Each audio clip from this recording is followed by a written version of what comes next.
حضرت ابو الحسن رحمتullah تعالیٰ علیہ حضرت معاذ ابن جبل رضی اللہ تعالیٰ عنہ کے پاس بیٹھا کرتے تھے۔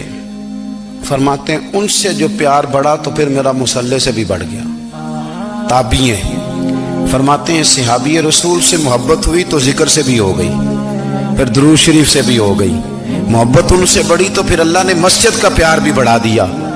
آپ فرماتے ہیں کہ میری ہر وقت طبیعت چاہتی تھی کہ بس اللہ اللہ کروں، بس اللہ اللہ کروں، بس نہ میں ذرا تھوڑی جان چھڑاؤں لوگوں سے، کو 10 منٹ ملے تو میں کچھ 4 نفل پڑھ لوں، میں تھوڑا سا نہ بچوں لوگوں سے، اور مجھے تسبیح ملے تو میں نہ کچھ 400-500 دفعہ استغفار پڑھوں، سبحان اللہ الحمدللہ اللہ اکبر لا حول ولا قوت الا باللہ، میں نہ تسبیحات پڑھوں۔ فرماتے ہیں کہ بچے تھے گھر میں 6-7، غربت تھی، کام ملتا کوئی نہیں تھا، اور میں کام چور نہیں تھا، کام ڈھونڈتا تھا، پر اللہ کی قدرت کے کام نہیں ملتا تھا۔ فرماتے ہیں کہ میں نے ایک دن اپنی اہلیہ سے کہا کہ آج میں پھر جاتا ہوں کام ڈھونڈنے، تو میری بیوی بڑی فرما بردار تھی، پر اس دن نہ غربت کے ہاتھوں تنگ آ کے کہنے لگی آج نانا کوئی تو چیز لے کے آیا، تو مجھ سے بچوں کی بھوک نہیں دیکھی جاتی، یہ سب روگاں دا روگ محمد جس دا نام غریبی، کنڈ بلا کے لنگ جاندے نہیں دوست یار قریبی، آج نہ کچھ لے کے آیا تو میں بچے لے کے میکے چلی جاؤں گی۔ شیخ فرماتے ہیں کہ میں بڑا پریشان گھر سے نکلا، پر میں نے صبح سے لے کے زور تک کام ڈھونڈا، کام ملا کوئی نہیں، تو میرے دل میں خیال آیا چلو کام نہیں ملتا تو اللہ اللہ تو کرے نا، چلو بندوں کی مزدوری نہیں ملتی تو رب کریم کی عبادت ہی کرتے ہیں۔ فرماتے ہیں کہ میں نے نا فرات کے پانی سے وضو کیا، نہر کے، شدید دھوپ تھی، ساتھ ریت تھی اور ریت تپ رہی تھی، میں نے اپنا رومال وہیں مصلی کے طور پر بچھا لیا، اور فرماتے ہیں کہ زور سے لے کر عصر تک نماز پڑھی، دھوپ بھی پورے زور پہ، پر میرے سجدے کا ذوق بھی پورے زور پہ۔ فرماتے ہیں سورج بھی چمک رہا ہے اور رب کی عبادت کا ذوق بھی پورے زور پہ، میں سجدہ کروں تو پھر میرا اٹھانے کو جی نہ چاہے۔ میرے استاد لکھا کرتے تھے، یہ ان کا شعر ہے، وہ کہا کرتے تھے مجھے سوز دے، مجھے ساز دے، اور مجھے نیم شب کا نیاز دے، دم سجدہ خود کو میں توڑ دوں، مجھے ایسا ذوق نماز دے، اور میں تیری بہار کا پھول ہوں، میں کھلا بھی ہوں تو تیرے لیے، مجھے میری شاخ سے توڑ لے، مجھے اپنی زلف کا ناز دے۔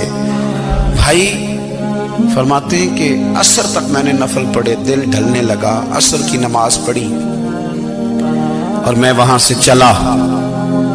اب میں جب نکلنے لگا تو دل میں خیال آیا کہ چھوٹی چھوٹی دیواریں ہیں گھر کی، بغیر کچھ لیے جاؤں گا تو بیوی دور سے دیکھے گی تو شور کرے گی کہ پھر خالی ہاتھ آ گیا ہے۔ کہتے میں نے اپنی اسی رومال میں جس میں میں نے نماز پڑھی تھی نا، رومال میں کی آخی دے پنجابی جسافہ، کہتے ہیں اسی میں نا میں نے کچھ ریت بھر لی کہ وہ دور سے دیکھے گی تو سمجھے گی کچھ لے کے آیا ہے، چلو جا کے اسے بتا دوں گا کہ آج پھر مزدوری نہیں ملی۔ کہتے ہیں وہ ریت لے کر جب میں گھر میں گیا تو پہلے بیوی دروازے پہ کھڑی ہوتی تھی، پوچھتی تھی خالی ہاتھ آ گئے ہو؟ آج میں نے دیکھا تو ہے ہی کوئی نہیں۔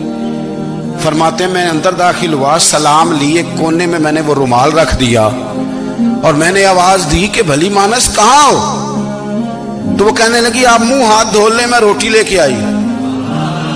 میں نے کہا روٹی کہاں سے آ گئی؟ یہاں تو کئی دنوں کے فاقے، تو کئی دنوں کی غربت ہے، یہاں تو اس گھر میں تو فقیری ہے۔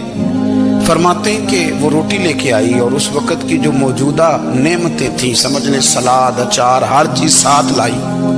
میں نے کہا کہ بچے کہاں گئے؟ کہنے لگی وہ کھانا کھا کے کھیلنے گئے، آپ کھانا کھا لیں آ جاتے۔ کھانا اس نے چن دیا۔ میں نے حیرت انگیز لہجے میں ساری نعمتیں اپنے دسترخوان پہ دیکھ کر کے بیوی سے پوچھا یہ کہاں سے آیا کھانا؟ بچوں کو تو نے کہاں سے کھانا کھلایا؟ یہ سارا کچھ کیسا ہے؟ کہنے لگی پتہ نہیں آج آپ کس کریم کی مزدوری کرنے چلے گئے تھے، پتہ نہیں کس کریم کی، میرے گھر میں تو اتنی نعمتیں آئی ہیں کہ مجھ سے سنبھالی نہیں جا رہی، اتنا اناج ہے، اتنا گندم ہے، کس کریم کے دروازے آج چلے گئے تھے؟ یہ کہتے کہتے وہ اٹھی اور اٹھ کر کے کہنے لگی پہلے بڑا کچھ آیا تھا، اب کیا لے آئے ہو؟ اور جا کر کے نا اس نے وہ ریت والا رومال کھولا, کہنے لگے میں تو لے کے آیا تھا ریت, تو میرے رب نے اسے بھی سونے اور ہیرے بنا دیا تھا. جب آپ کی توجہ اللہ کی جانب, میرے نبی پاک صلی اللہ تعالی علیہ وسلم نے فرمایا ہر چیز اپنے رب سے مانگ, ہر چیز مانگ, ہر چیز مانگ. یا رسول اللہ کیا کچھ؟ میرے محبوب نے فرمایا تیرے گھر میں نمک بھی ختم ہو جائے تو وہ بھی اپنے رب سے مانگا کر.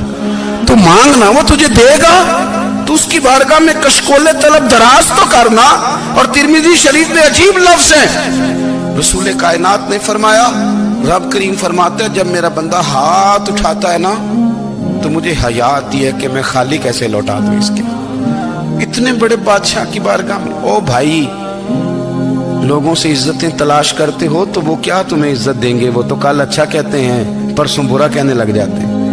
لوگوں کے سامنے گڈ بک میں آنا چاہو گے تو وہ تو سویرے تمہارے بارے میں کچھ کہیں گے, شام کچھ اور کہیں گے.